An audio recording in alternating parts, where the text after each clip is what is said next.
The harsh fluorescent lights of my tiny apartment kitchen buzzed overhead, casting shadows across the nearly empty refrigerator.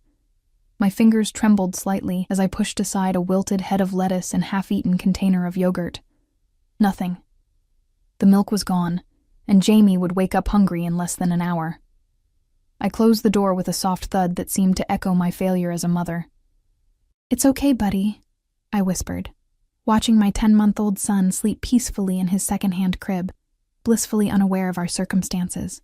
"Mommy will figure something out." The apartment was quiet, except for Jamie's soft breathing and the occasional drip from the leaky bathroom faucet I couldn't afford to fix. 3 months behind on rent, electricity threatening to be cut off next week, and now, no milk for my son. The weight of single motherhood crushed down on my shoulders with each passing day. I sank onto the edge of my bed, the springs creaking in protest, and stared at my phone. The cracked screen reflected my exhausted face, dark circles under my eyes, skin pale from too many sleepless nights. One contact remained that could solve this immediate problem, but the cost would be far greater than any carton of milk. Daniel Castellano. Even thinking his name sent a shiver down my spine. It had been nearly 2 years since I'd fled from his world of luxury, danger, and obsession. 2 years of looking over my shoulder, working minimum-wage jobs under the table, and moving whenever I felt too comfortable. 2 years of raising our son, alone. My thumb hovered over his name and my contacts. I'd kept this burner phone with only his number, for emergencies. I told myself it was for Jamie's sake, but perhaps some part of me never wanted to completely sever that connection. The thought made my stomach twist with self-loathing. Just this once, I told myself. Just for milk. My fingers moved almost without my permission. "Your son has no milk." The moment I hit send, panic flooded through me. What had I done? The text was impulsive, desperate. Daniel probably wouldn't even receive it. He might have changed his number, forgotten about me entirely, moved on to some other woman who caught his eye. I paced the small apartment, my heart hammering against my ribs. Jamie stirred in his sleep, and I froze, praying he wouldn't wake yet. The clock on the microwave read 6:17 a.m. The bodega on the corner wouldn't open until 7, and I had exactly 2:37 to my name until payday next Friday. The phone remained silent, of course. What did I expect? Daniel Castellano, head of one of the most feared crime families in the city, rushing to deliver milk for a baby he'd never met? A baby he didn't even know existed until 30 seconds ago. I laughed bitterly at my own desperation. Then my phone vibrated, nearly slipping from my trembling hands. Address? Just one word. Cold. Commanding. So typically Daniel. My breath caught in my throat as memories washed over me. His dark eyes watching my every move, his possessive hands claiming me, his whispered promises that I would never want for anything as long as I belonged to him. I hesitated. Giving him my address meant opening a door I had fought desperately to keep closed. But Jamie needed milk, and I was out of options.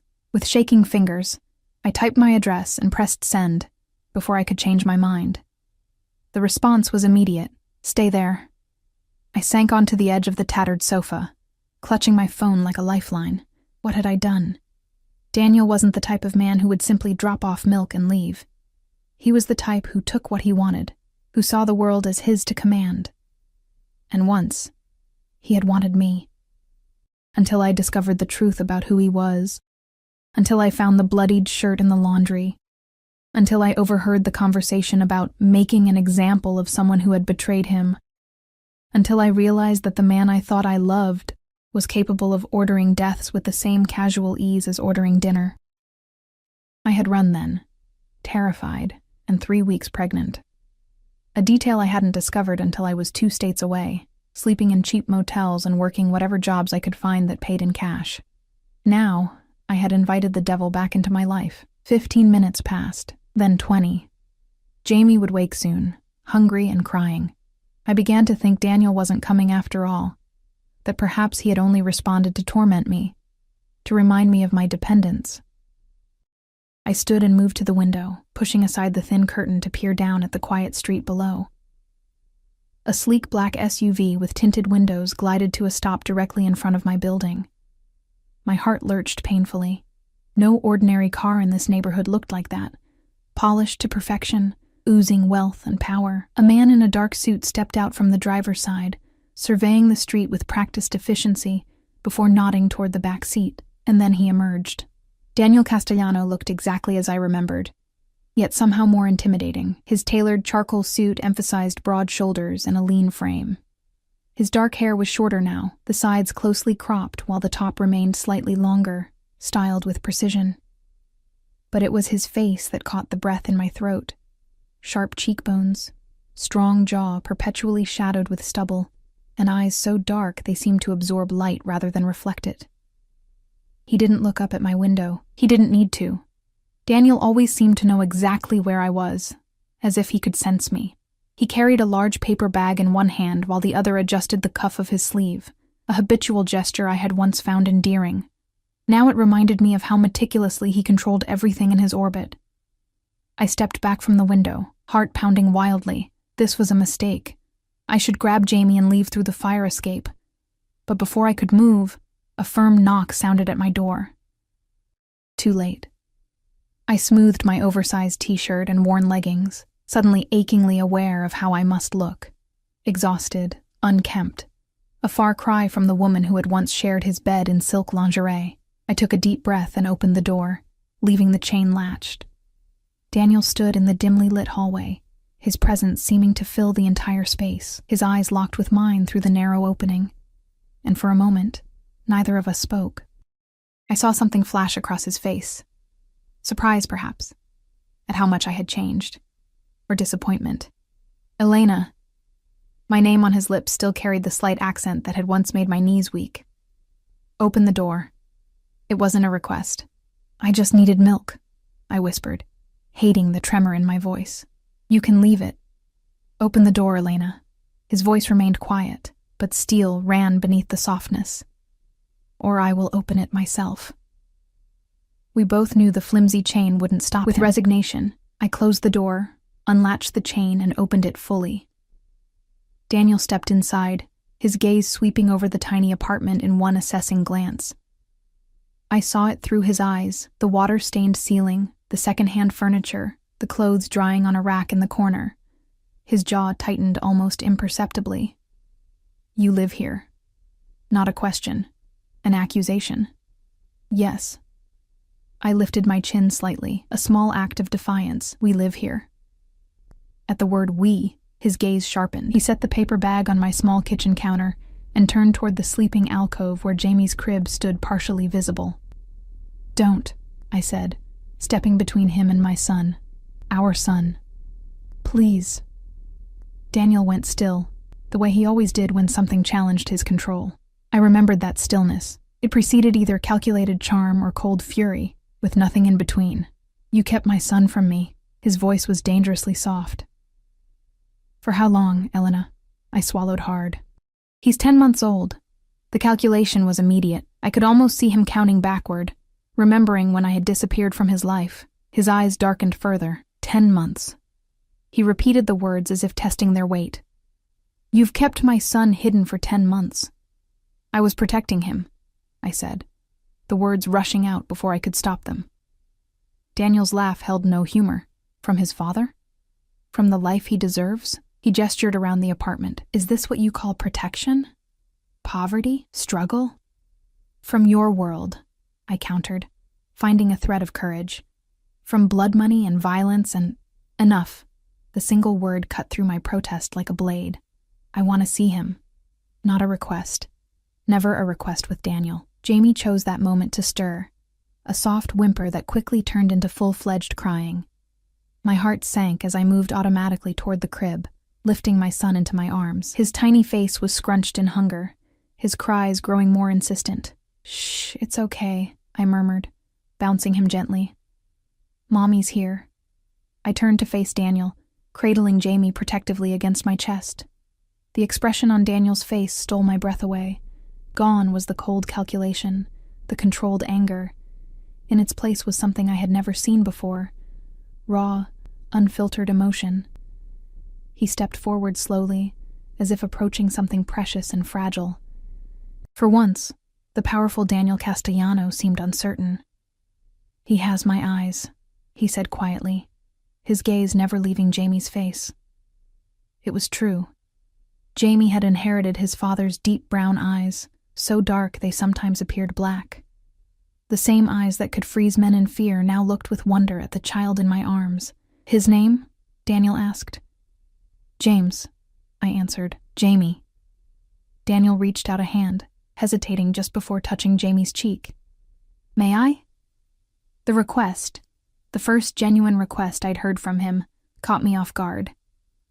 I nodded stiffly, and Daniel gently touched our son's face with a tenderness I hadn't known he possessed. Jamie's cries softened as he regarded this stranger with curious eyes. Then his face crumpled again, hungry cries resuming with increased urgency. He needs to eat, I said, stepping back. You brought milk? Daniel seemed to snap out of his trance, turning to the paper bag he had set on the counter. Yes. He began unpacking its contents, and I stared in disbelief. Not just milk, but formula, baby food, diapers, wipes, and groceries. Bread, eggs, fruit, vegetables, meat, enough to fill my empty refrigerator and cabinets for weeks, Daniel. I only asked for milk, I said, feeling the familiar mix of gratitude and resentment his generosity had always provoked. His help came with strings attached. Always. My son will not go hungry, he stated flatly, opening the carton of milk and pouring some into a clean bottle I'd left on the drying rack. He tested the temperature on his wrist, a gesture so unexpectedly paternal it momentarily stunned me before offering it to me. I took the bottle and sat on the sofa, adjusting Jamie in my arms. He latched onto the bottle eagerly, his cries immediately ceasing. The silence that fell between Daniel and me was heavy with unspoken words. Daniel removed his suit jacket, draping it precisely over the back of my rickety kitchen chair, and rolled up the sleeves of his crisp white shirt. The movement revealed the familiar tattoo on his forearm, a stylized lion, the symbol of his family. He had told me once it represented protection and power. I knew now it represented something far darker. You should have told me, he said finally, his eyes fixed on Jamie. He is my blood. And what would you have done? I asked, unable to keep the bitterness from my voice. Brought me back to your world? Made your son a target for your enemies? Raised him to follow in your footsteps? Daniel's expression hardened. I would have protected you both, the way you protected Marco Ravelli, I countered, naming the business associate whose execution I had overheard him ordering. Or Ana Delgado, the woman whose husband had betrayed the family, who had disappeared along with her children. The flash of surprise in his eyes confirmed what I had suspected. He had never known exactly what I'd heard that night, what had driven me to run. You don't understand what you heard, he said, his voice lowering. You never gave me a chance to explain. What's to explain, Daniel? I know who you are, what you do. I held Jamie closer, as if I could shield him from the truth of his father's world. Daniel's eyes narrowed. And yet, you contacted me today. The truth of his words stung. I had reached out, despite everything I knew. Despite my fear. I was desperate, I admitted quietly. And now? Daniel moved closer, standing over us. Are you still desperate, Elena? The question carried weight beyond the immediate circumstance, and we both knew it. I looked up at him, at the man I had once loved without reservation, the man I had fled from in terror. What happens now? I asked instead of answering. Daniel crouched before me, his eyes level with mine, one hand resting lightly on Jamie's tiny foot. The gesture was possessive, claiming. Now, he said, his voice soft but resolute. Everything changes. My son will not grow up in poverty. My son will not want for anything. His gaze captured mine, intense and unwavering. And you, Elena, you will never run from me again. A chill ran down my spine at Daniel's words. There was no threat in his tone, only certainty, as if he were stating an immutable fact of the universe. The sun rises in the east. Water is wet. Elena will never run from me again. Jamie finished his bottle, his eyelids drooping with contentment. I gently shifted him to my shoulder, patting his back until he released a tiny burp. Daniel watched every movement with fascination, his eyes never leaving our son. He looks healthy, he said, his voice softer than I'd ever heard it. You've taken good care of him despite... He gestured vaguely at our surroundings. Despite living in poverty, I finished for him. Yes, I have. He's had all his checkups, all his vaccinations. I work double shifts to make sure he has what he needs. Double shifts where? Daniel's eyes narrowed. The diner on Westbrook and the convenience store on Maple, I answered, immediately regretting giving him this information. I alternate between morning and night shifts. And who watches my son while you work? Mrs. Patel from downstairs. She's a retired nurse. Daniel nodded, filing away this information with the same methodical precision he applied to everything. You won't be working there anymore. The casual command ignited a spark of anger. You don't get to walk in here after 10 months and start dictating my life, Daniel. His expression didn't change, but his eyes darkened. I'm not dictating your life, Elena. I'm securing my son's future. He stood, towering over me. Our son's future. Jamie had fallen asleep against my shoulder, his warm weight both comforting and terrifying in this moment. I rose carefully and carried him back to his crib, needing a moment away from Daniel's intense presence.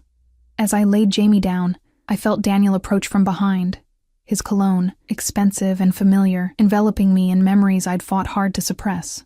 He sleeps peacefully, Daniel observed. Standing so close I could feel his breath on my neck. Most of the time, I whispered, not wanting to wake Jamie. Except when he's teething. I turned to find Daniel inches away, trapping me between his body and the crib. His proximity sent my pulse racing, fear and something else I refused to acknowledge.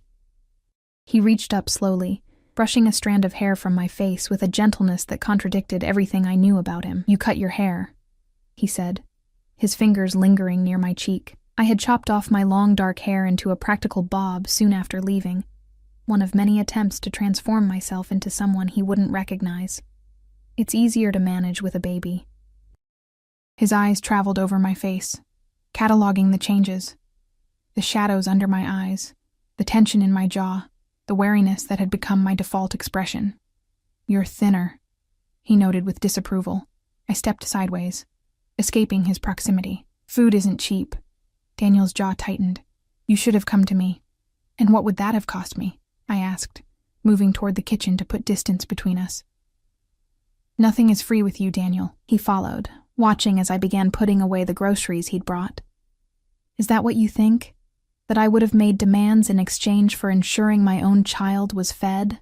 Wouldn't you have? I challenged, turning to face him. You've always believed everything and everyone has a price. Something flickered in his eyes, perhaps hurt, quickly masked by anger. Not everything. Not you. I laughed bitterly. Right. I was just a possession, wasn't I? Something pretty to keep in your penthouse, to show off at your fancy restaurants and private clubs. Daniel moved with unexpected speed, his hands gripping the counter on either side of me, caging me in, his face inches from mine. He spoke in a low, controlled voice that was somehow more frightening than if he'd shouted. Is that what you think you were to me, a trophy?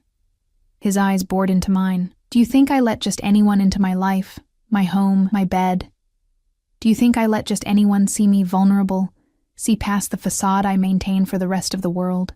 My heart hammered against my ribs. I had seen him vulnerable during those rare, unguarded moments when he would speak of his childhood, of losing his mother, of surviving his brutal father. Moments when the calculated mask would slip, revealing the man beneath the monster. I knew things about you, I whispered.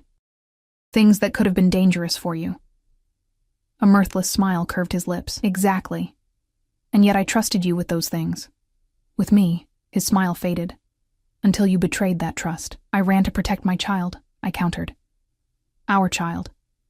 You ran because you were afraid, not of what I would do to you. You know I would never harm you. His voice dropped lower. You were afraid of how much you wanted the life I offered, despite knowing what I am. The accusation hit too close to the truth.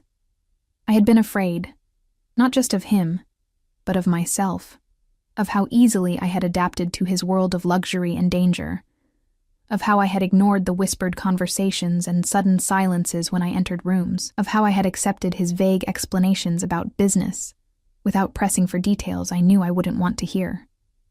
I was afraid for my soul, I admitted. And for my baby's soul. Daniel stepped back slightly, studying me. And now?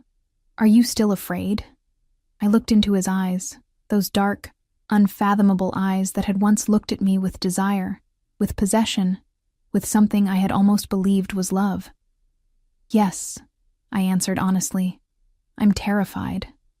Something like satisfaction flickered across his face. Daniel had always appreciated honesty, even when it wasn't what he wanted to hear. Good. Fear keeps you sharp, keeps you alive. He glanced toward Jamie's crib, but it won't keep him fed and clothed and educated. I folded my arms across my chest. I've managed so far. Barely, Daniel countered. And at what cost? You're exhausted. You're malnourished. His gaze softened fractionally. You're killing yourself slowly, Elena. I had no response because he was right. Each day was a struggle to stay afloat, to make ends meet, to provide for Jamie while constantly looking over my shoulder, waiting for the day when Daniel's world would catch up to me, or when social services would decide I wasn't providing adequately for my son. I want to show you something, Daniel said abruptly, pulling out his phone. He scrolled through it briefly before holding it out to me. On the screen was a photo of a house. No, a small mansion, set behind a tasteful iron gate. The property was lush with gardens and tall trees providing privacy. What is this? I asked, though I already suspected the answer. Your new home, Daniel replied. Secure, private, with a nursery that's already been prepared for Jamie. I looked up sharply. Already been prepared? How long have you known about him? Daniel's expression remained impassive. I didn't, until your text this morning. But I've had people looking for you since the day you disappeared. He took back the phone, sliding it into his pocket. The nursery was hope. The admission stunned me into silence. Daniel Castellano didn't hope. He calculated, controlled, commanded. The idea that he had prepared a room for a child he didn't know existed revealed a vulnerability I hadn't expected. I can't just leave, I protested weakly. My job, my lease.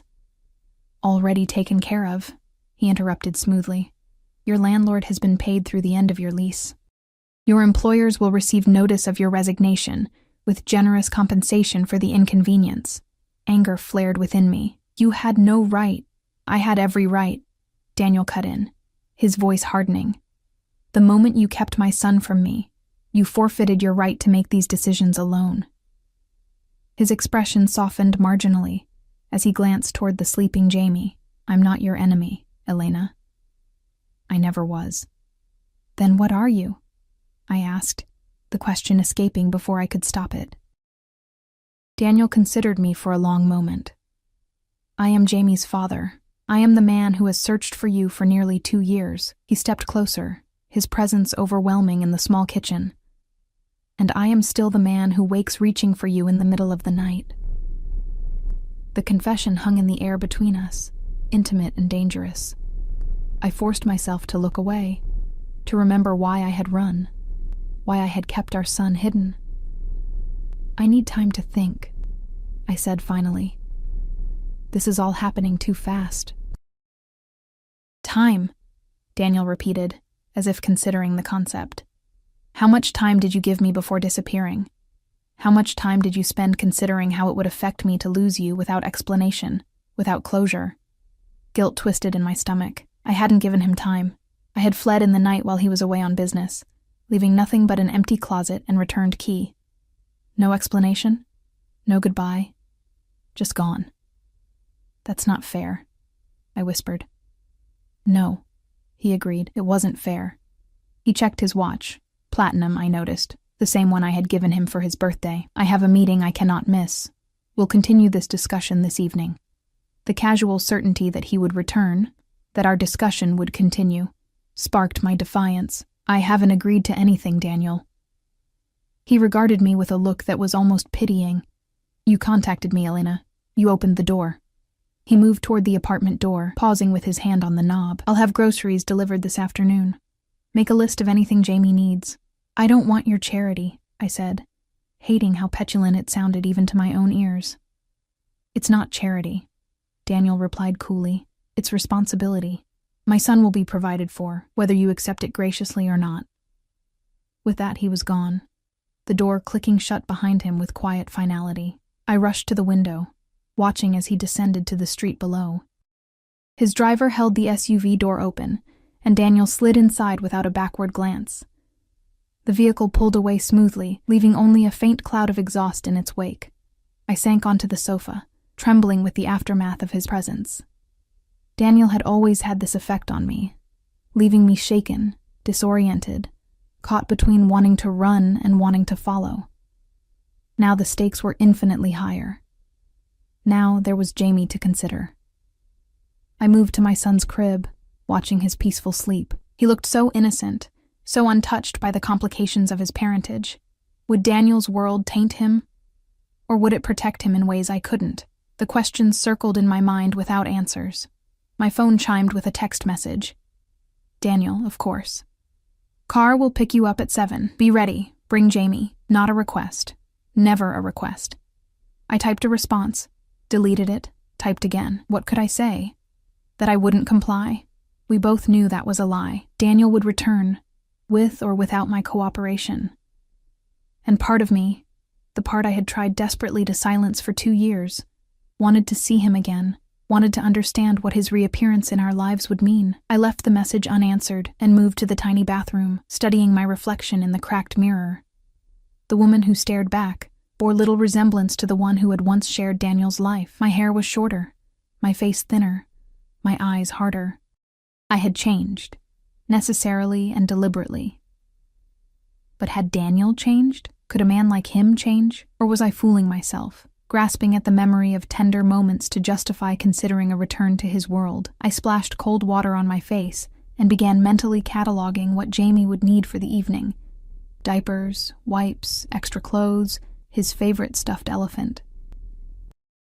The routine tasks helped calm my racing thoughts, grounding me in the immediate reality of motherhood, rather than the uncertain future looming before us. By the time Jamie woke from his nap, I had reached a decision. I would go tonight, would hear what Daniel had to say, not because he had commanded it, but because Jamie deserved more than I could give him alone, because running had nearly broken me, and I couldn't do it again. Because facing Daniel, facing our shared past and possible future, was the only way forward. Jamie gurgled happily as I lifted him from the crib, his tiny hands patting my cheeks in greeting. "Hey, little man," I whispered, kissing his forehead. "You met your daddy today." The words felt strange on my tongue, foreign and frightening and somehow right. Daniel was Jamie's father, a fact I had tried to ignore but could no longer deny. Whatever happened next, that truth would shape all our lives. I held Jamie close, inhaling his sweet baby scent. "We're going on an adventure tonight," I told him softly. "And Mommy's a little scared, but I promise I'll always protect you, no matter what. Even," I silently added, "if that meant protecting him from his own father." Outside, the afternoon light was fading, casting long shadows across the worn carpet. Time was slipping away, carrying us inexorably toward 7 o'clock, and whatever awaited us in Daniel's world. I could only hope I was strong enough to face it. At precisely 7 o'clock, a soft knock sounded at my door. Daniel was nothing if not punctual. I adjusted Jamie on my hip, his diaper bag slung over my shoulder, and opened the door to find not Daniel, but a woman I didn't recognize. She was tall and elegant in a charcoal pantsuit, her dark hair pulled back in a sleek ponytail. Her expression was professionally neutral, but I detected a flicker of curiosity in her eyes as she assessed me. "Ms. Reyes? I'm Sophia, Mr. Castellano's personal assistant." Her voice was crisp and efficient. "The car is waiting downstairs. Daniel isn't coming up?" I asked, surprised and slightly relieved. I had spent the afternoon mentally preparing myself for another confrontation. A small smile touched Sophia's lips. "Mr. Castellano is attending to final arrangements at the house. He asked me to escort you safely." Safely. The word hung in the air, a reminder of Daniel's world and its dangers. I nodded, tightening my hold on Jamie as I followed Sophia down the narrow hallway to the elevator. Jamie, alert and curious, stared at the stranger with wide eyes. "He's beautiful," Sophia remarked as we descended. "He has Mr. Castellano's eyes." "Yes," I agreed quietly. "He does." The elevator doors opened to reveal my elderly neighbor, Mrs. Patel, waiting to get on. Her eyes widened at the sight of Sophia, then narrowed as they took in my packed diaper bag and Jamie dressed in his best outfit. "Elena?" she questioned, concern evident in her voice. "Everything okay?" "Yes, Mrs. Patel, just visiting a friend." The lie tasted bitter on my tongue. This woman had cared for my son, had slipped extra food into my apartment when she thought I wasn't looking, had become the closest thing to family Jamie and I had. She didn't look convinced, but nodded slowly. "You call if you need anything, yes? Any time. I will," I promised, knowing I might never see her again. "Thank you. For everything." Sophia led us through the lobby and outside, where the same black SUV from this morning waited at the curb. The driver stepped out immediately, opening the rear door to reveal a car seat already installed, brand new, top of the line, probably worth more than a month of my rent. Mr. Castellano had it installed this afternoon, Sophia explained, noting my surprise. Safety is his priority. I allowed the driver to take my diaper bag while I secured Jamie in the car seat, checking and double-checking the straps before sliding in beside him. Sophia took the seat opposite us, her posture perfect, her attention politely averted to give us the illusion of privacy. As the vehicle pulled away from the curb, I stared back at my apartment building.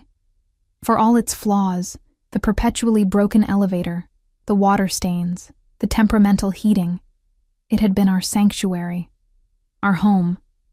Now I was leaving it behind, venturing into the unknown at the command of a man I had once loved and fled.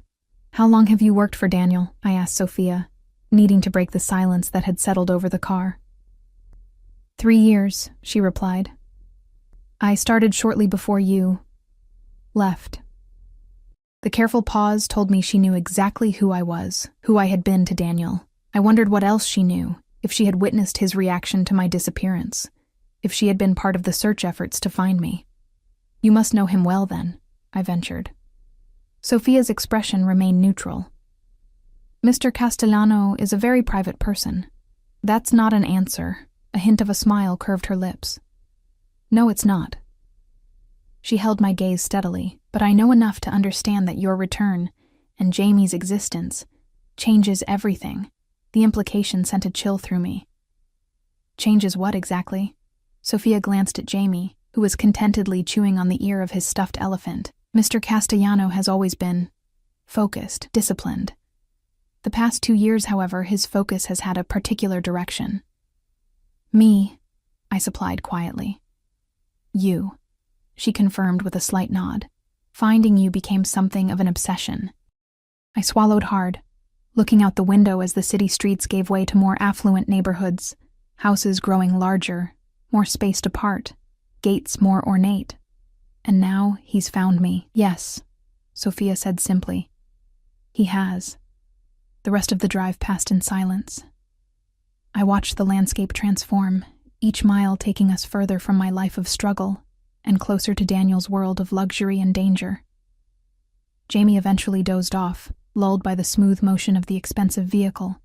After about 40 minutes, we turned onto a private road, lined with mature oak trees that formed a natural tunnel. At the end stood a wrought iron gate, which opened silently as we approached. Beyond it, the house from Daniel's photo rose from meticulously landscaped grounds, an elegant 3-story structure of stone and glass, imposing yet somehow welcoming.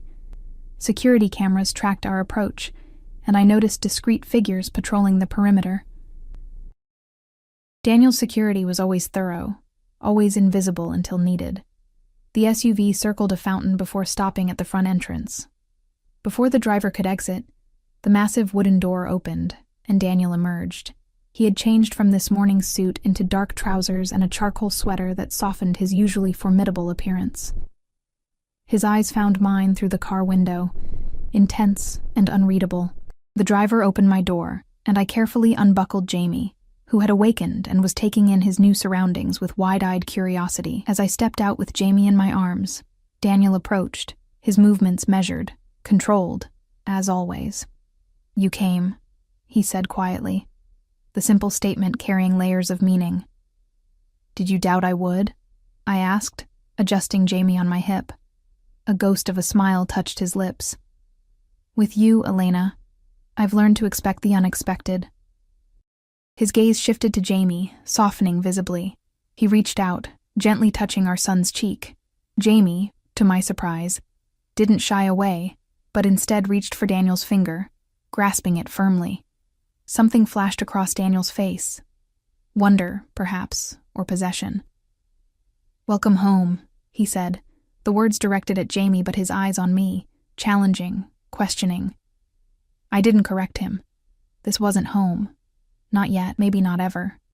But arguing seemed pointless as he gestured for us to enter, his hand settling lightly at the small of my back, guiding me into the house that he had already decided would be ours. The interior was even more impressive than the exterior. Soaring ceilings, warm wood floors, tasteful furnishings that blended luxury with comfort.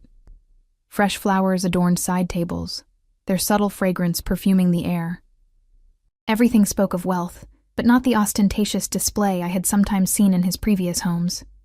This place felt different, more permanent, more personal. "Do you like it?" Daniel asked, watching me closely as I took in our surroundings. "It's beautiful," I admitted. "But it feels different from your other places. It was designed with different priorities in mind," he replied cryptically.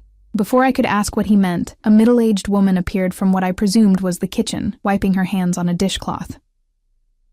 "Ah, Mrs. Alvarez," Daniel said. "This is Elena and Jamie."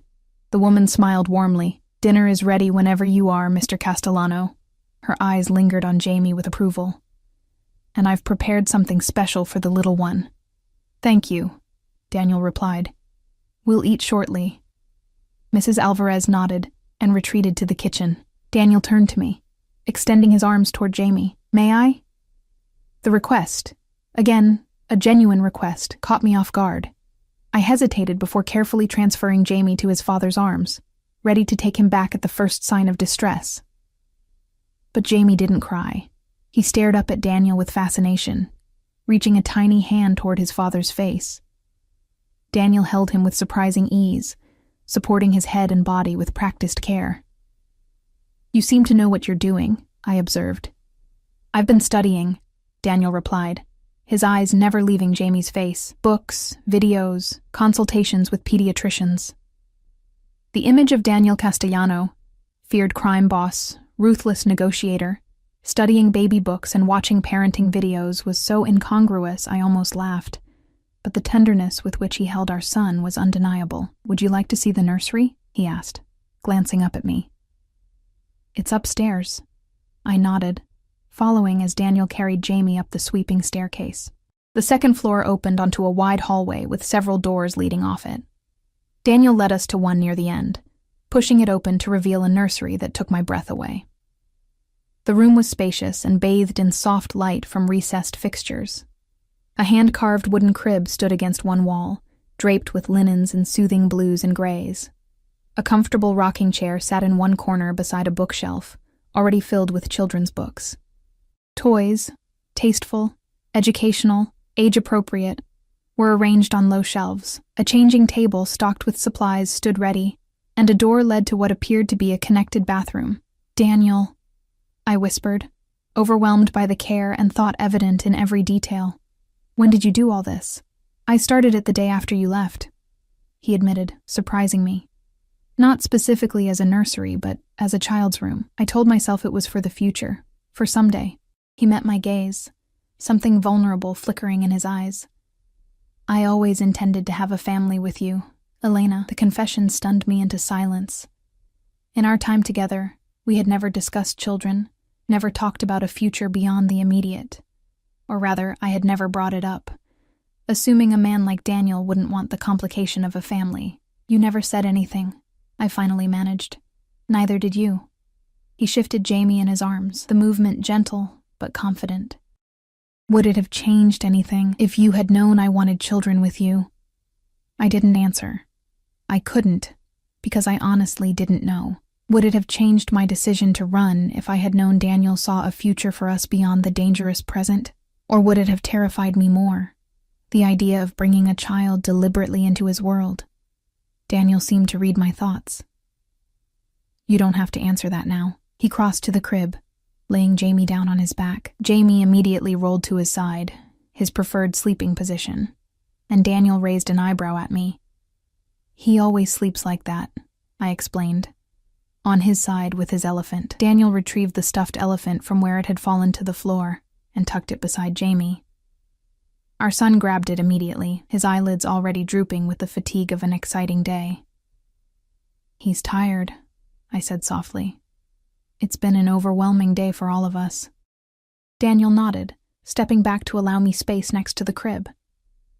I leaned over, stroking Jamie's hair, and singing the quiet lullaby that always soothed him to sleep. From the corner of my eye, I saw Daniel watching intently, memorizing this ritual, this moment of ordinary magic between mother and child.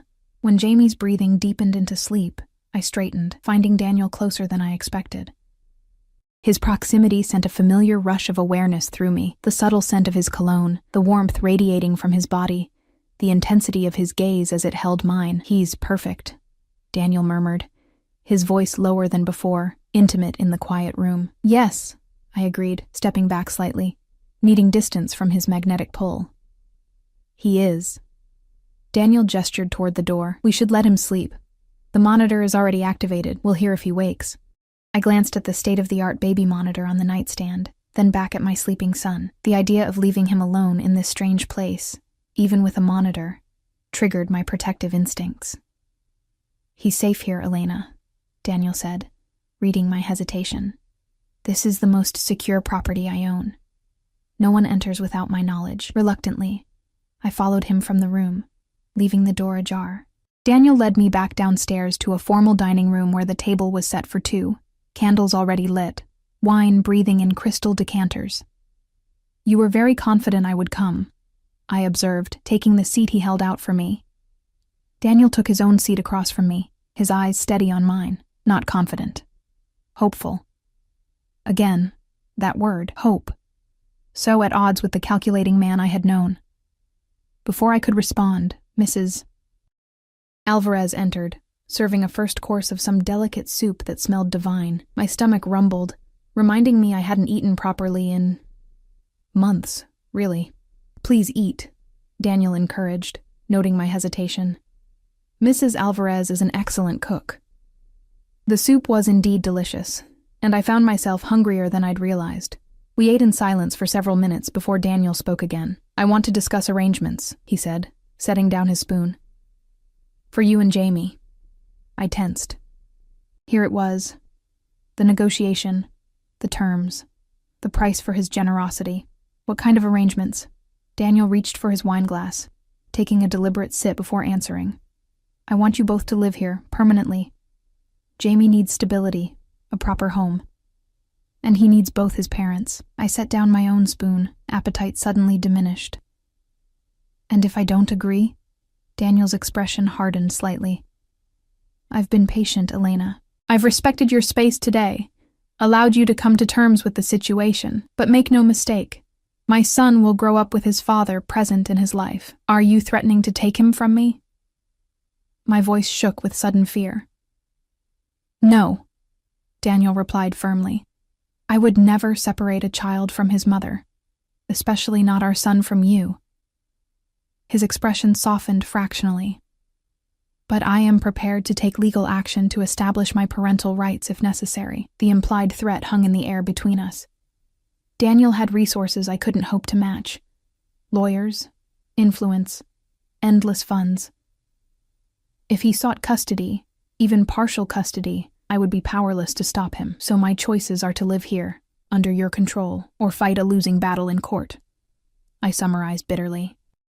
Your choices, Daniel countered, are to provide our son with the stability and security of both parents in a safe, comfortable home, or to continue struggling alone while I pursue my rights as his father through legal channels.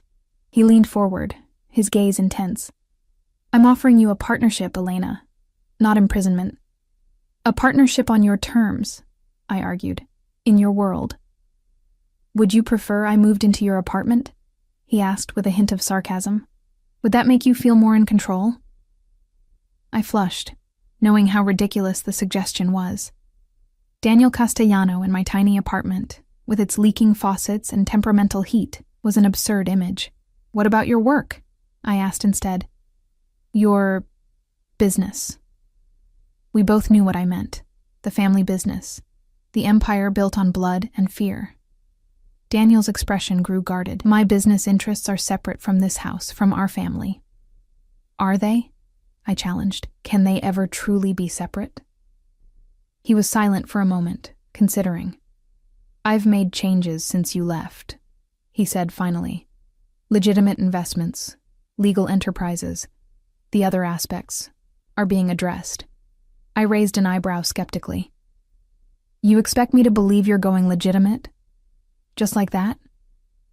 Not just like that, he corrected. It's been a process.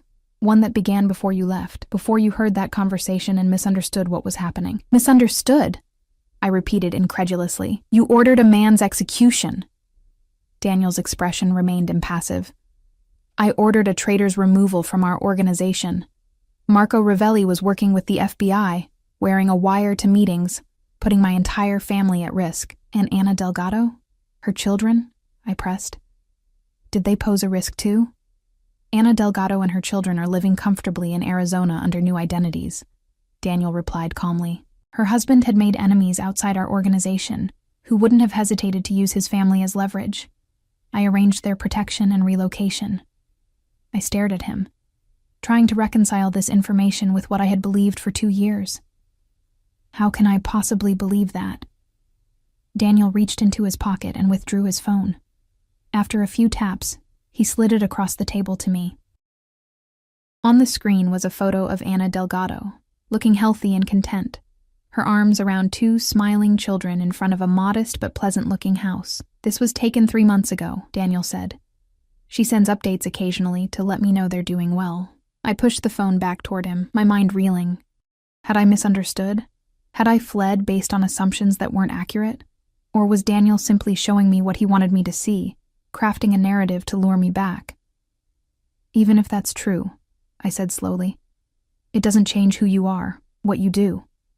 No, Daniel agreed, surprising me. It doesn't change who I am, but it might change your perception of what I do, and why. Before I could respond, the baby monitor on the table crackled with Jamie's familiar fussing sounds. I rose immediately. He's probably hungry again, I explained, already moving toward the stairs. He usually wakes once before settling for the night. Daniel stood as well. I'll come with you. Together we climbed the stairs, returning to the nursery where Jamie was indeed awake, his little face scrunched in displeasure. I lifted him from the crib, checking his diaper before reaching for the bottle I had prepared earlier. Allow me, Daniel said, holding out his hand for the bottle. When I hesitated, he added, Please. Reluctantly, I handed him the bottle and watched as he settled into the rocking chair, adjusting Jamie in his arms with surprising competence. Jamie accepted the bottle eagerly, his eyes fixed on Daniel's face with innocent curiosity. You've been practicing, I observed quietly. Daniel glanced up, a rare, unguarded expression on his face. With dolls, it seemed important to learn. The image of Daniel Castellano practicing baby care with dolls was so unexpected, so at odds with his fearsome reputation, that I almost smiled. Almost. Why? I asked softly.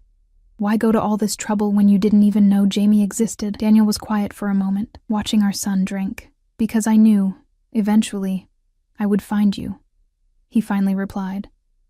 And I hoped. When I did, we might have a chance to start again, to build something real. Something real, I echoed. Built on what foundation, Daniel? Trust. How can I trust you after everything I know? How much do you really know, Elena? He countered, his voice gentle but his eyes challenging. You heard fragments, saw glimpses, and ran before asking for explanations. I was scared, I admitted, terrified of what those fragments meant. And now? He asked. Are you still terrified of me? I looked at him. This dangerous, complicated man cradling our son with such tenderness, and gave him the truth. I'm terrified of wanting to stay. Daniel's eyes darkened at my confession, a complex mix of emotions flashing across his usually guarded features. Wanting to stay is nothing to fear, Elena. Isn't it? I moved closer, taking a seat on the ottoman near the rocking chair. You represent everything I tried to escape, everything I wanted to protect Jamie from. And yet here you are, he observed quietly, his attention returning to Jamie, who was nearly finished with his bottle. Because you found us, I reminded him. Because I was desperate enough to text you. The memory of that moment, standing in front of my empty refrigerator, panic rising in my throat, felt distant now, as if it had happened to someone else, in another lifetime. Desperation brings clarity, Daniel said. It strips away pretense, reveals what truly matters. He shifted Jamie to his shoulder with practiced ease, gently patting our son's back. In your moment of need, you reached out to me, not someone else. That means something, Elena. I wanted to deny it, to claim I had exhausted all other options first, but we both knew it would be a lie. Daniel had been my first choice, not my last resort. Despite everything I knew about him, despite my fear, he had been the one I turned to when Jamie needed help. It means I'm a terrible mother, I whispered, voicing the fear that had haunted me since pressing send on that text. What kind of mother brings her child back to a world like yours? Daniel's expression hardened, the kind who wants her child to thrive, not merely survive. Jamie let out a small burp, and Daniel's features softened again, as he cradled our son back into the crook of his arm. You are an excellent mother, Elena. You've kept him safe, healthy, loved, but you've been doing it alone, running yourself into the ground in the process. Jamie's eyelids were growing heavy again, his bottle empty. Daniel stood carefully and returned him to the crib, tucking the elephant beside him with a gentleness that continued to surprise me. You don't have to do it alone anymore, he said, his voice low in the dimly lit nursery. Let me help you raise our son. Let me give you both the life you deserve. And what kind of life is that? I asked, rising from the ottoman. One where his father disappears for days on mysterious business? Where armed guards patrol the grounds? Where he learns that power comes from fear and violence? Daniel stepped closer, close enough that I could feel the warmth radiating from his body. Is that really what you think he would learn from me? Isn't it what you learned from your father? The question slipped out before I could stop it, touching on the painful history Daniel rarely discussed. Something dark flickered in his eyes. My father taught me many things, most of them lessons in what not to become. He reached out slowly, his fingertips brushing a strand of hair from my face. I have no intention of repeating his mistakes with our son. The gentle touch sent a tremor through me, a visceral reminder of the connection we had once shared. I stepped back, needing distance to think clearly. Come, Daniel said, gesturing toward the door. Jamie's asleep. We should finish our conversation downstairs. I followed him back to the dining room, where Mrs. Alvarez had cleared the soup and served the main course. Perfectly cooked fillets, roasted vegetables, and garlic mashed potatoes that made my mouth water, despite my emotional turmoil. Daniel poured more wine for both of us before taking his seat. Eat, he encouraged. You need your strength. I took a bite, the flavors exploding on my tongue, reminding me how long it had been since I'd eaten anything that wasn't reheated or hastily prepared between shifts. For several minutes we ate in silence, the only sounds the gentle clink of silverware against fine china. Tell me about the past 10 months, Daniel said finally, setting down his knife and fork. Tell me about Jamie. The request caught me off guard. I had expected more negotiation, more pressure to accept his terms. Instead, he seemed genuinely interested in the son he had just discovered. He was born on December 12th, I began hesitantly.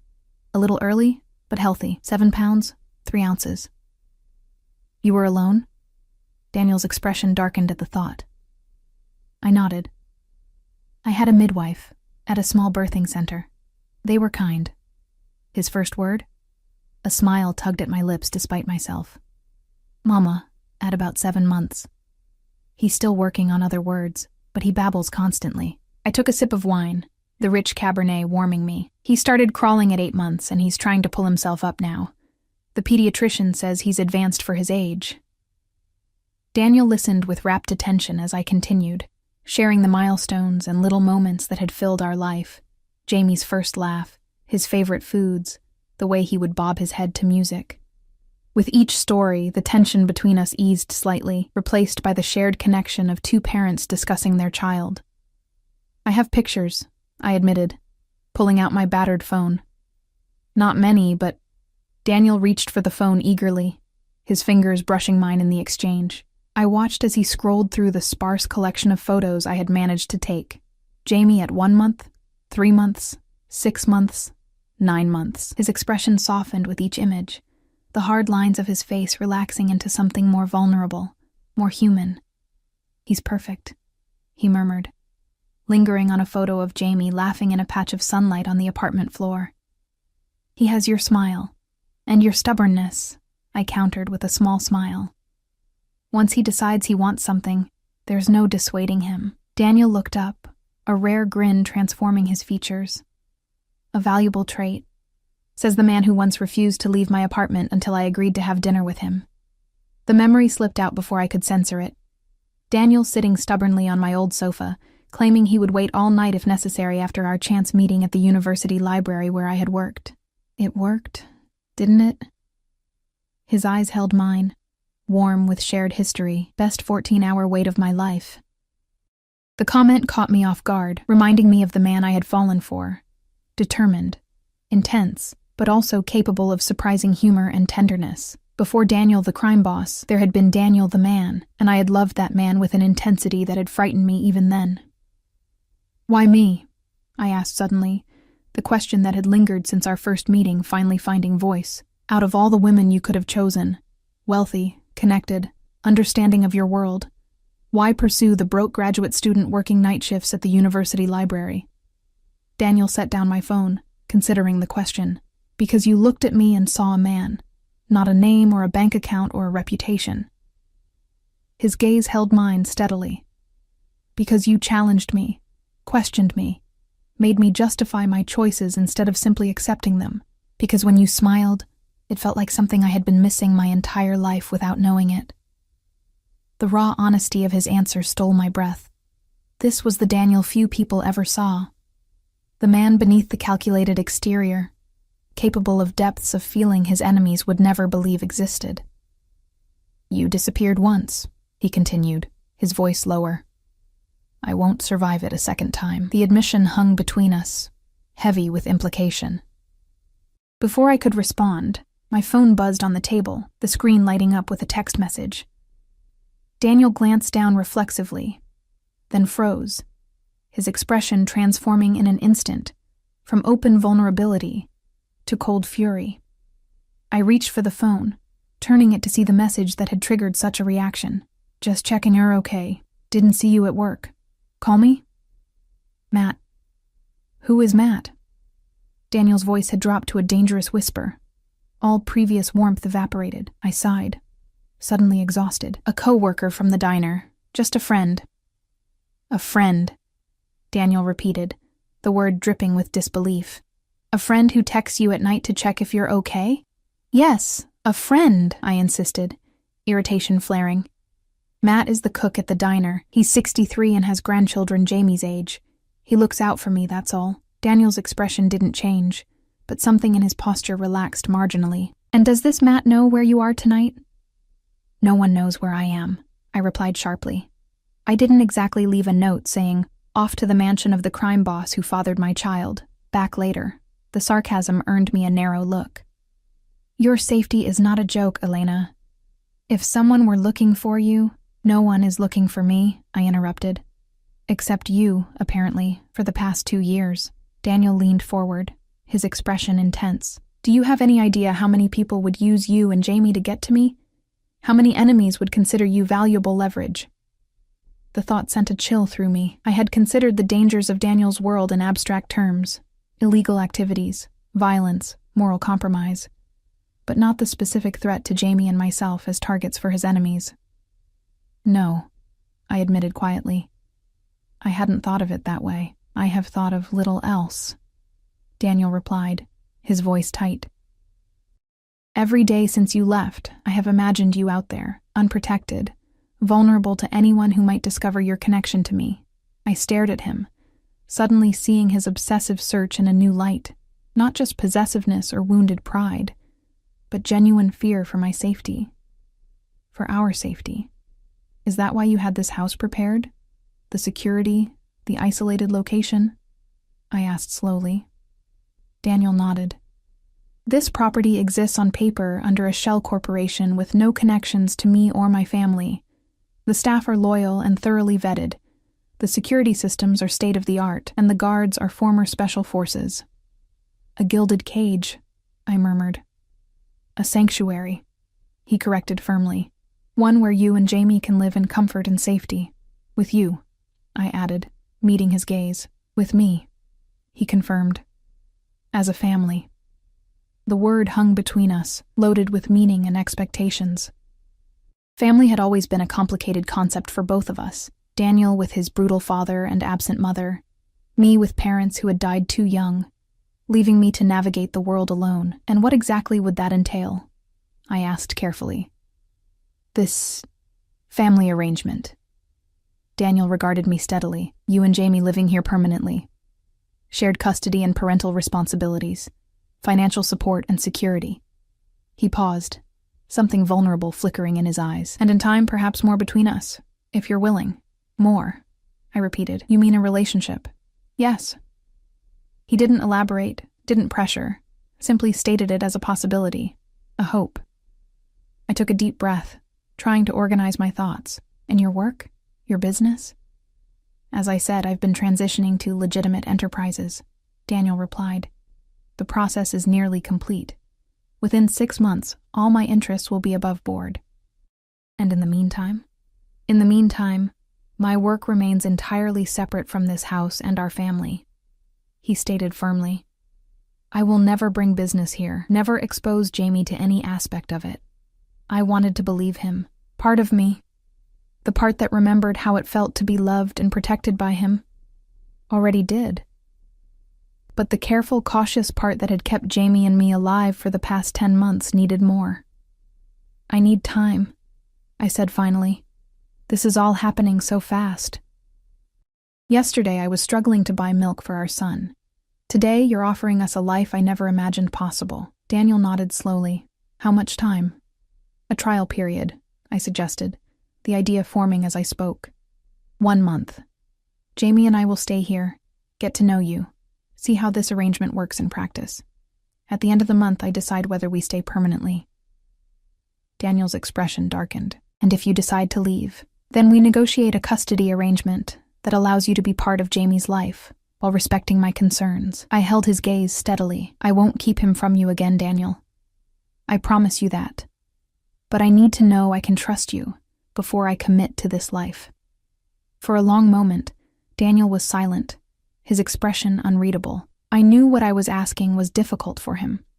Daniel Castellano didn't do uncertainty, didn't leave decisions in others' hands. Control was as essential to him as breathing. 1 month, he finally agreed, his voice tight. With conditions. I raised an eyebrow. What conditions? You don't leave the property without security, he stated flatly. You allow me to provide for all financial needs. You make no contact with anyone from your previous life without discussing it with me first. His eyes held mine intently.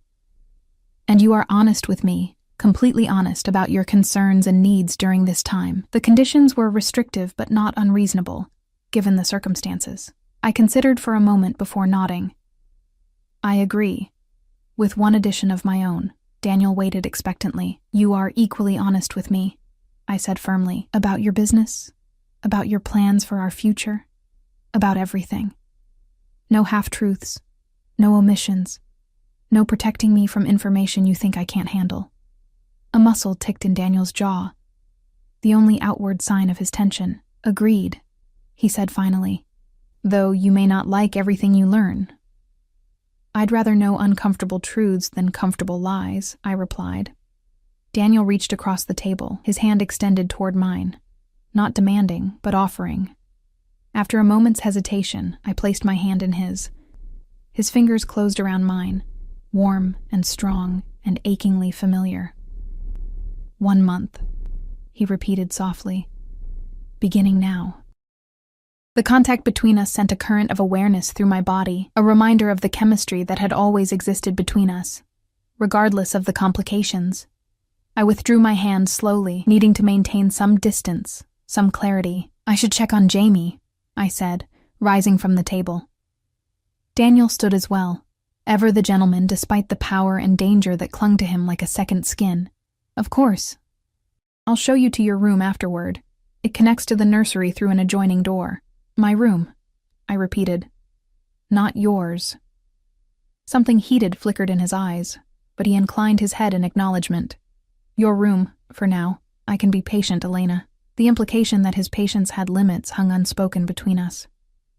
Daniel had never made a secret of his desire for me, even in the early days of our relationship. That desire, combined with his possessive nature, had been both thrilling and frightening then. Now, with Jamie between us and 2 years of separation to overcome, it was even more complicated. We checked on Jamie together, finding him sleeping peacefully, his tiny chest rising and falling in the soft glow of the nightlight. Daniel stood beside me at the crib, close enough that our shoulders nearly touched, united in this moment of parental wonder. "He trusts completely when he sleeps," Daniel observed quietly. "No worries, no fears." "That's our job," I replied. "To worry and fear for him, to protect him so he doesn't have to." Daniel glanced at me, something approving in his expression. "Yes, it is." We watched Jamie for another moment before Daniel led me through a door I hadn't noticed earlier, concealed within the nursery's wood paneling. It opened into a spacious bedroom decorated in soothing blues and creams, a king-size bed with what appeared to be silk sheets, a sitting area with comfortable chairs, a marble bathroom visible through another doorway. "Your things are in the closet," Daniel said, gesturing toward a walk-in closet that I suspected was larger than my entire apartment.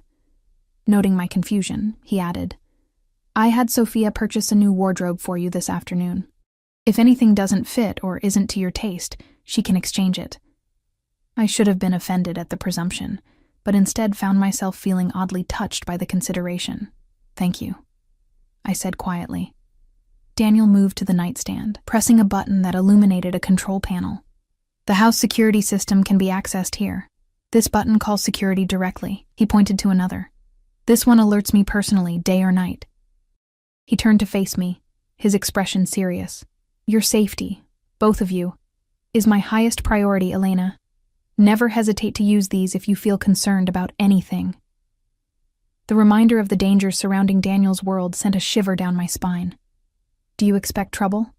"I never expect it," he replied with grim certainty. "I prepare for it." "There's a difference." I nodded, suddenly exhausted by the emotional whiplash of the day, from desperate single mother to whatever I was now. Co-parent with a crime boss? Reluctant inhabitant of a luxury fortress? Woman standing on the edge of falling back into a love that had once consumed her? "You're tired," Daniel observed, reading my fatigue with the same uncanny perception he had always possessed. "Rest. We can continue our discussion tomorrow." He moved toward the door, but paused with his hand on the knob. "I never stopped looking for you, Elena. Not for a single day." His eyes met mine, intense and sincere. "I never stopped hoping I would find you. And now that I've found both of you, I will do whatever it takes to keep you safe. To keep you with me." The quiet certainty in his voice sent a tremor through me, part fear, part something else I wasn't ready to examine too closely. "Good night, Daniel," I said softly. The ghost of a smile touched his lips. "Good night, Elena. Welcome home." As the door closed behind him, I sank onto the edge of the bed, the events of the day crashing over me in waves. 24 hours ago, I had been staring at an empty refrigerator, desperate and alone.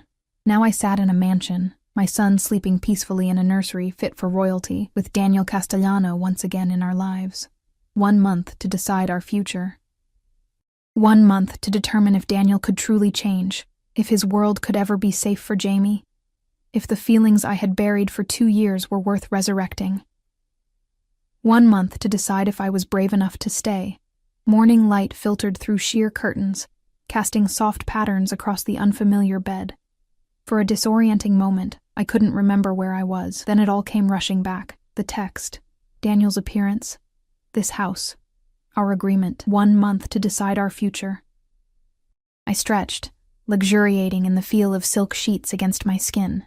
I hadn't slept this well in years, probably, since before Jamie was born, since before I ran. The baby monitor on the nightstand remained silent, suggesting Jamie was still asleep, unusual for him.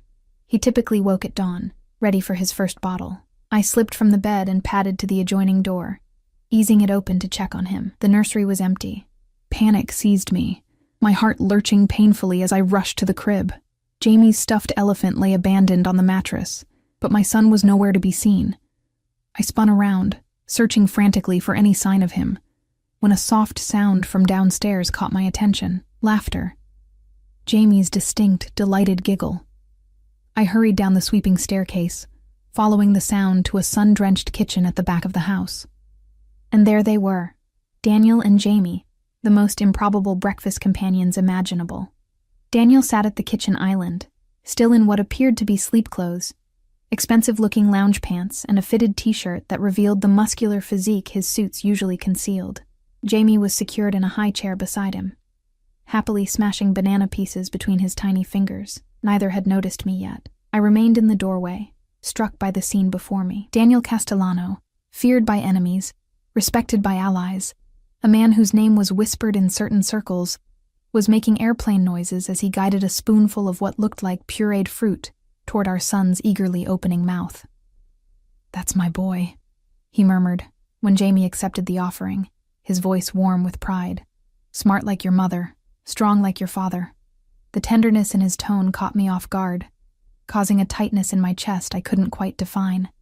This wasn't the calculated performance of a man trying to convince me he could be a good father. This was genuine, unguarded affection when he thought no one was watching. Jamie spotted me first, his face lighting up with recognition. "Mama!"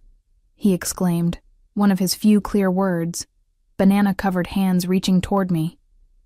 Daniel turned, and for a brief moment, I glimpsed something unguarded in his expression. Contentment, perhaps even happiness, before his usual composure returned. But his eyes remained warm as they met mine. "Good morning," he said, setting down the small spoon. "We thought we'd let you sleep. You should have woken me," I replied, moving to Jamie and kissing his sticky forehead. "I didn't mean to oversleep. You needed the rest," Daniel stated simply. "And we've been having man-to-man time, haven't we, mijo? The Spanish endearment, my son." In Daniel's slight accent sent an unexpected wave of emotion through me. His heritage had always been important to him, though rarely displayed. That he was already sharing it with Jamie felt significant somehow. "He's been up for about an hour," Daniel continued, wiping Jamie's hands with a damp cloth. "Bottle, diaper change, and now breakfast. He seems to approve of Mrs. Alvarez's homemade baby food." I raised an eyebrow. "You changed his diaper?" A hint of amusement touched Daniel's eyes. "I told you I've been studying." He rose from his seat, moving to the coffee machine. "Breakfast? Mrs. Alvarez left fruit, pastries, and she can prepare eggs if you'd like." "Coffee is fine for now," I replied, still adjusting to this domestic version of Daniel. "Black, 2 sugars," he finished, already adding them to the cup. Some things I remember perfectly. He handed me the steaming mug, our fingers brushing in the exchange. The casual contact sent a jolt of awareness through me, a reminder of the chemistry that had always existed between us, dormant, but never quite extinguished. "Thank you," I murmured, moving to take the seat he had vacated beside Jamie. "For letting me sleep, and for taking care of him." Daniel leaned against the counter, watching as I took over feeding Jamie the remainder of his breakfast. "He's my son too, Elena. Taking care of him isn't a favor to you. It's my responsibility. My privilege." The simple statement held such sincerity that I found myself momentarily speechless. In the harsh light of morning, the reality of our situation was setting in. This wasn't a temporary arrangement. Whatever happened between Daniel and me, he would always be Jamie's father. The choice I had to make wasn't whether Daniel would be in our lives, but what form that involvement would take. "What are your plans for today?" I asked, changing the subject as I wiped a smear of banana from Jamie's chin. "I thought we could stay here, get settled." Daniel replied. Show Jamie the grounds. There's a pool with a shallow children's area, and gardens I think he would enjoy exploring. The casual proposal, a family day at home, seemed surreal coming from a man I had once watched negotiate million-dollar deals and command a network of dangerous associates with a single look. You don't have work? I asked carefully. Daniel's expression remained neutral, but something flickered in his eyes. I've cleared my schedule for the next few days. My associates understand that family matters take precedence. Family matters. The phrase hung between us, laden with meaning. To Daniel, we were already a family. Not a negotiation, not a trial period, but a certainty. Daniel, I began slowly. About our agreement. Elena, he interrupted gently. It's day one. Let's just be for a little while. Get to know each other again. Let Jamie adjust. He moved closer, his gaze steady on mine. We have time. The reasonable request disarmed me. I had expected pressure, manipulation, the calculated moves of a man accustomed to getting his way. Instead, Daniel was offering space, patience, qualities I hadn't associated with him in my fearful memories. All right, I conceded, turning my attention back to Jamie. One day at a time. The morning passed in surreal domesticity. After breakfast, Daniel showed us around the grounds, expansive gardens, the promised pool area, a small playground that had apparently been installed just yesterday. Jamie was delighted by it all, especially the swing that Daniel pushed him in gently, his tiny legs kicking with excitement. I watched them together, struck by how natural they seemed, how quickly Jamie had accepted Daniel into his world. Children were remarkably adaptive, I knew, but there seemed to be something more here, some instinctive recognition perhaps between father and son. He likes you, I observed, as Daniel lifted Jamie from the swing. Children are excellent judges of character, Daniel replied, settling our son on his hip with practiced ease. They sense sincerity. Is that what he's sensing from you? Sincerity? The question wasn't entirely a challenge, but genuine curiosity. Daniel's eyes met mine over Jamie's head. What do you think he's sensing, Elena? The direct question caught me off guard. I considered for a moment before answering honestly. Love. He senses that you love him. Something softened in Daniel's expression. Yes, he agreed quietly. I do. How? I asked, the question that had been nagging at me since yesterday finally finding voice. How can you love someone you just met? Daniel glanced down at Jamie, who was contentedly playing with the collar of his father's shirt. I loved him before I met him. From the moment I read your text, knew he existed. He looked back at me, his gaze steady. He's part of you and part of me. How could I not love him instantly? The simple declaration struck something deep within me. Daniel had always been capable of such certainty, such absolutism in his emotions. It was part of what had drawn me to him initially, his unwavering conviction in a world that had always seemed so uncertain to me. It's not always that simple, I murmured. It can be, Daniel countered. If we let it.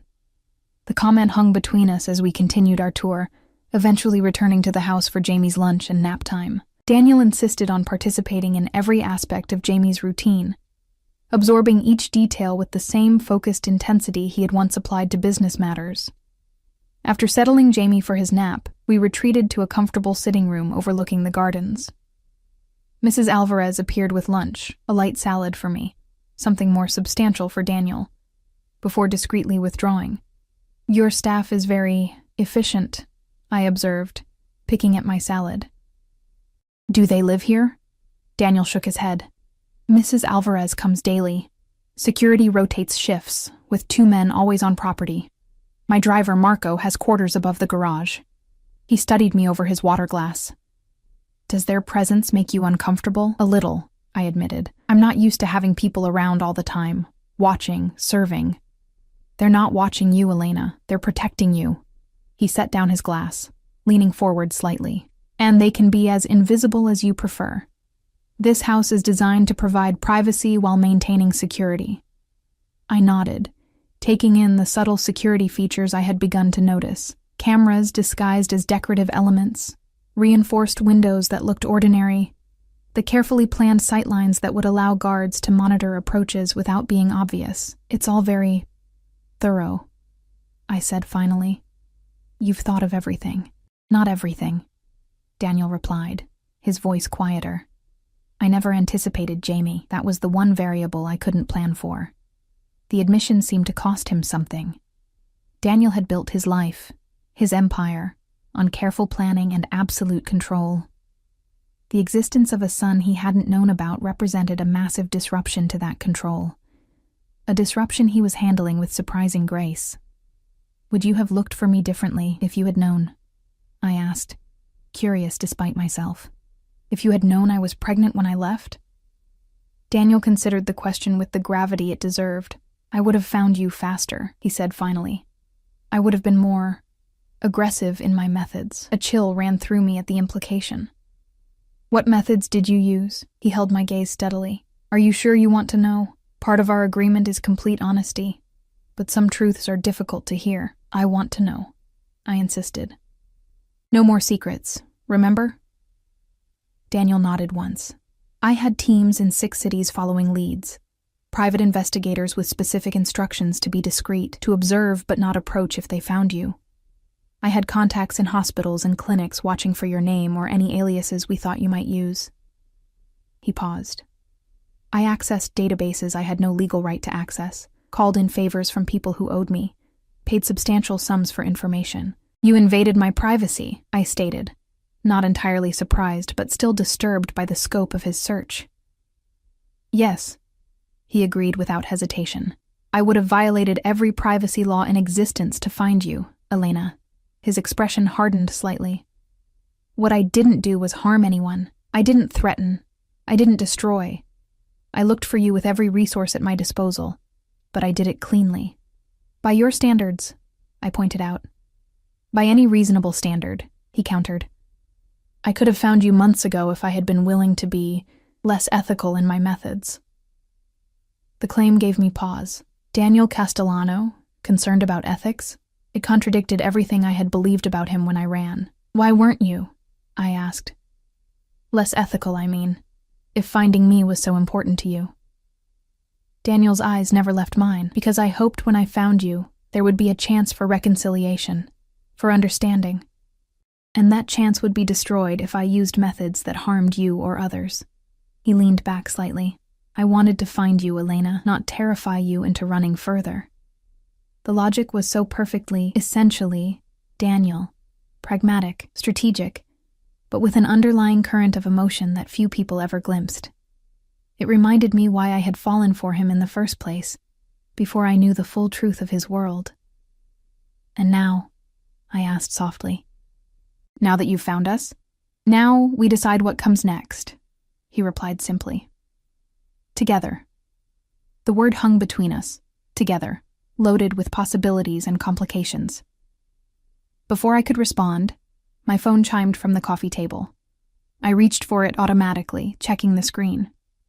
Need money for rent ASAP. Landlord threatening eviction. Amy, my neighbor from the apartment, a single mother like myself, with twins barely older than Jamie. We had helped each other occasionally, watching each other's children during overlapping shifts, sharing resources when one of us came up short. A friend? Daniel asked, his tone carefully neutral, but his eyes sharp with interest. My neighbor, I explained, already typing a response. She's in trouble with the landlord, the same landlord who was threatening you with eviction? Daniel's voice hardened. The one I paid through the end of your lease yesterday? I looked up, surprised. You really did that? I said I did. A hint of offense colored his tone. I don't lie to you, Elena. No, you just omit crucial information, I countered, unable to help myself. Like the fact that you're the head of a crime family. Daniel's expression shuddered slightly. You knew who I was when we met, perhaps not the specifics, but you knew I wasn't an ordinary businessman. He was right, and we both knew it. I had sensed the danger surrounding Daniel from our first meeting, had been drawn to it, if I was completely honest with myself. The expensive suits, the deferential treatment he received everywhere we went, the careful way people spoke around him. I had known he was powerful in ways that exceeded legitimate business. I had simply chosen not to look too closely. "You're right," I admitted quietly. I knew something wasn't conventional. I just didn't know how deep it went. Daniel nodded once, accepting my concession without pressing the advantage. "What does your neighbor need, exactly?" I glanced back at Amy's text. "Rent money. Probably utilities, too," knowing her situation. Without hesitation, Daniel pulled out his phone, tapped something into it, and set it down. "It's taken care of." I stared at him. "What do you mean, taken care of?" "I mean the landlord will receive payment for her rent and utilities through the end of her lease, same as yours," he replied simply. "She'll receive notification later today." "Just like that?" I asked, slightly stunned by the casual display of financial power. "You don't even know how much it is." "It doesn't matter how much it is," Daniel said with a slight shrug. "Your friend needed help. I provided it." The ease with which he solved a problem that would have been insurmountable for me just days ago was both impressive and slightly terrifying. This was the double-edged sword of Daniel's world, the power to protect, to provide, but also the underlying reminder of how that power had been accumulated. "Thank you," I said sincerely. "Amy has been a good friend to me and Jamie." Daniel nodded, his expression softening slightly. "Then she deserves our help." He paused, watching me closely. "That's what I want you to understand, Elena. The resources at my disposal can be used for good. To protect, to support, to build. It's a matter of choice and intention." "And your intentions?" I asked quietly. "For your business? For the future?" "Are exactly as I told you," he replied steadily. "Legitimacy, security, family." His eyes held mine with unwavering intensity. I meant what I said about transitioning to legitimate enterprises. "The process began before you left, accelerated after you disappeared." "Why?" I pressed, needing to understand. "You've spent your entire adult life building your organization. Why change course now?" Daniel was silent for a long moment, considering his response. When he finally spoke, his voice carried a weight of conviction I hadn't anticipated. "Because I want more than power and wealth, Elena. I want a legacy that doesn't require my son to look over his shoulder for the rest of his life. I want him to be proud of his name, not burdened by it." He leaned forward, his gaze intense. "And I want a life with you that isn't shadowed by fear. Yours or mine." The sincerity in his voice was unmistakable. This wasn't the calculated charm he deployed in negotiations, or the cold certainty he used to command respect. This was Daniel stripped of pretense, offering a truth I hadn't expected. "You're doing this for us," I said softly. "Not quite a question. For all of us." He corrected gently. "For the family we could be." The baby monitor crackled with Jamie's familiar wake-up sounds before I could respond. Daniel rose immediately. "I'll get him," he said, already moving toward the stairs. "Take some time. Think about what I've said." As he disappeared up the staircase, I remained seated, my thoughts in turmoil. The Daniel who had reappeared in my life was both familiar and strange. The same commanding presence, the same intensity, but tempered by something I could only describe as purpose. Not the cold ambition that had driven him before, but something warmer, more human. Could I trust it? Could I trust him? The questions circled without clear answers. The days passed in a similar pattern of domestic discovery.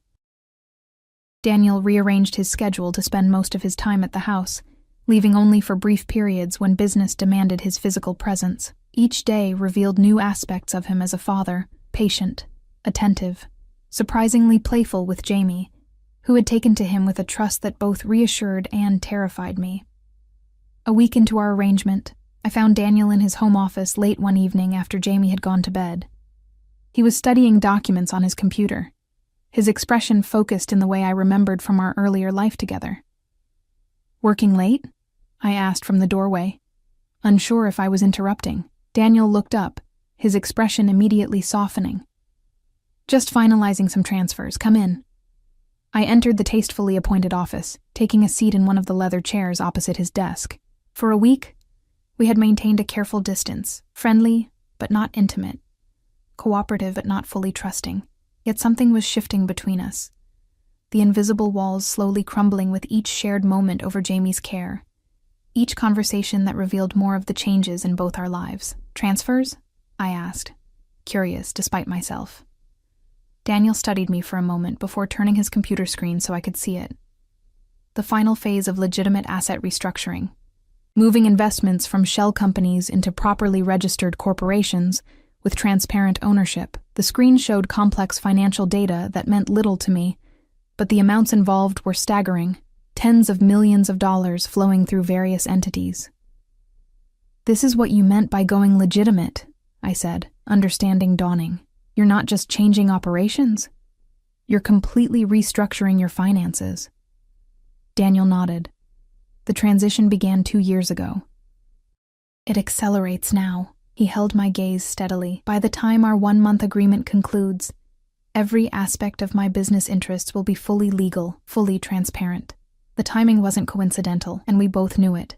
Daniel was ensuring that by the time I had to make my decision about our future, there would be no lingering questions about the legality of his empire. "And your associates?" I asked carefully. "The people who have worked for you for years. What happens to them in this transition?" "Those willing to adapt have been retained in new capacities," Daniel replied. "Those unwilling or unsuitable have been compensated generously for their past service and released from any obligations." "Just like that?" I pressed, skeptical. "No one objects to this dramatic change of direction?" A hint of the old, dangerous Daniel flickered in his eyes.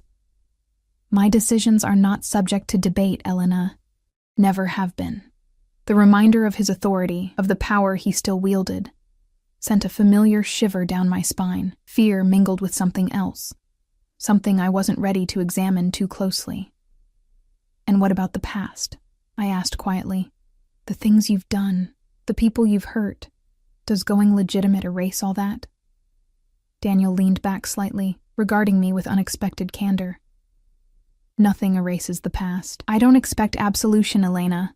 Only the chance to build a different future." His expression grew more intent. "A future with you and Jamie." The raw honesty in his voice caught me off guard. This was the core of Daniel Castellano. Beneath the power and the danger and the calculation, a man capable of profound feeling, of transformation driven by love. "I'm trying to trust you," I admitted, the confession slipping out before I could stop it. "I'm trying to believe this change is real."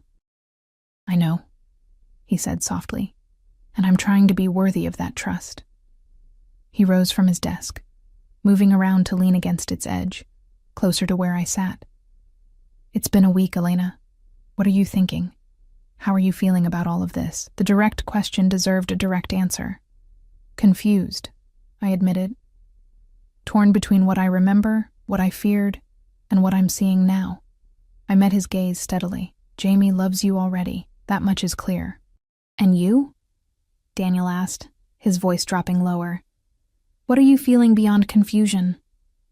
My pulse quickened at his proximity, at the intensity in his dark eyes. "I don't know," I whispered. "I'm not sure I can trust my feelings where you're concerned. I never could." Daniel reached out slowly, his fingertips brushing my cheek, in a touch so gentle it nearly undid me. "Your feelings were never the problem, Elena.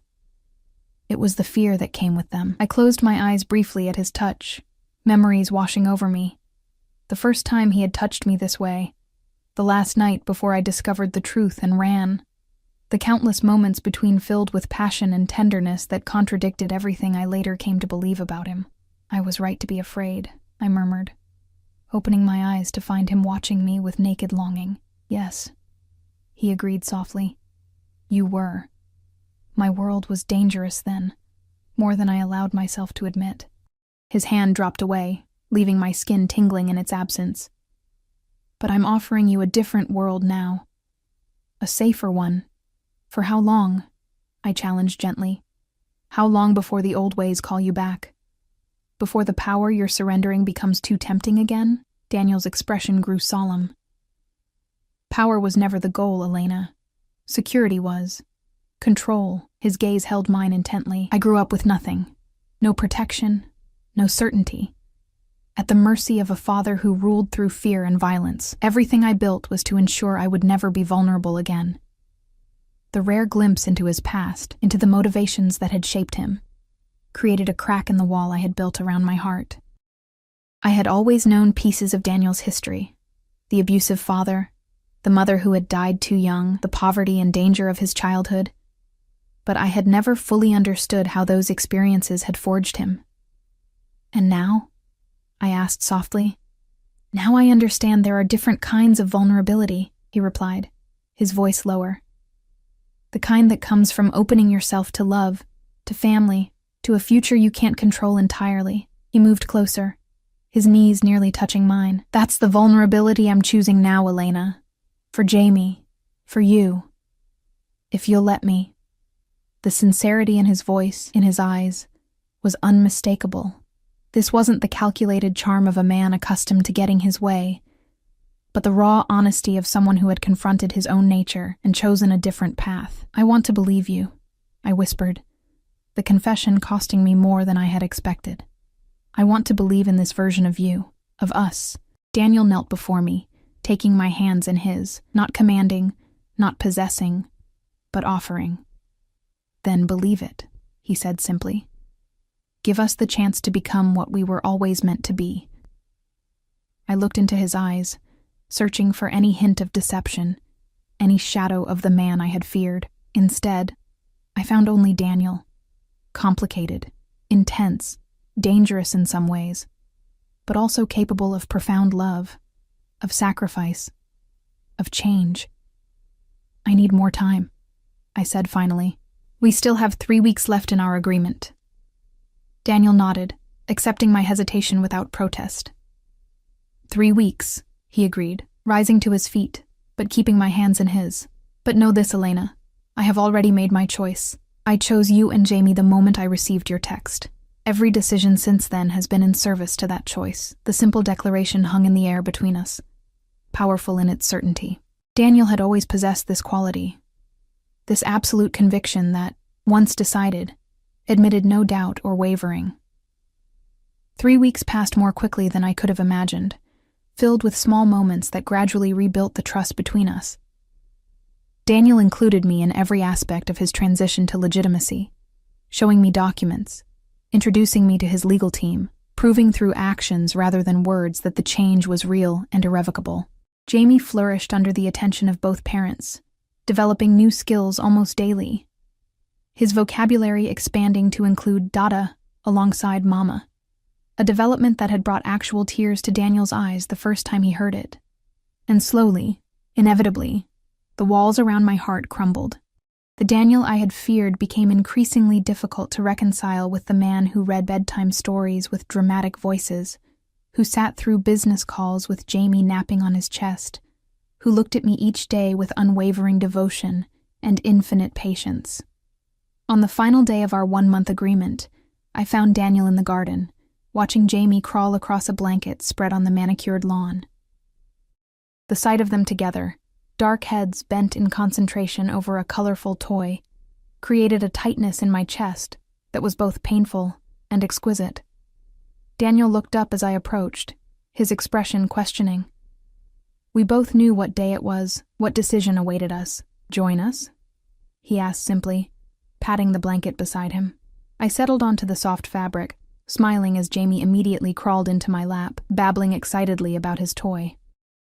He's trying to say elephant, Daniel observed with a fond smile. He's got the first syllable down. L, Jamie confirmed, waving the stuffed animal for emphasis before crawling back toward his other toys.